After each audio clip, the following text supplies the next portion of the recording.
رددي يا جبال رددي يا سهول أننا بانفعال نقتدي بالرسول. کوئی معافی مانگنے آ جائے تو دیر نہ کرنا، فوراً معاف کرنا، اور تم سے خطا ہو جائے تو معافی مانگنے میں دیر نہ کرنا. اللہ کی رحمت تم ایسے چھاؤں میں لے لے گی.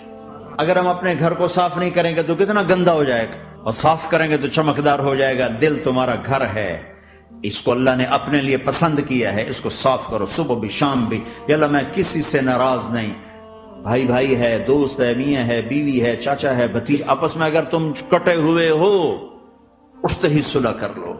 چونکہ میرے نبی کا فرمان ہے جب دو مسلمان آپس میں لڑ پڑیں اور بات نہ کریں تو اللہ ان کے سارے عمل مردود کر دے. تو کہتا جب تک یہ صلح نہیں کریں گے ان کا کوئی عمل قبول نہیں ہے. تو اپنے دل پہ پتھر رکھو، معاف کرو، خود جا کے معافی مانگ لو، چاہے جتنا اس میں تمہیں زور لگانا پڑے مانگو. اللہ کی قسم میرے نبی کا فرمان ہے معاف کرنے سے عزت گھٹے تو مجھ سے لے لو. معاف کرنے سے عزت نہیں گھٹتی.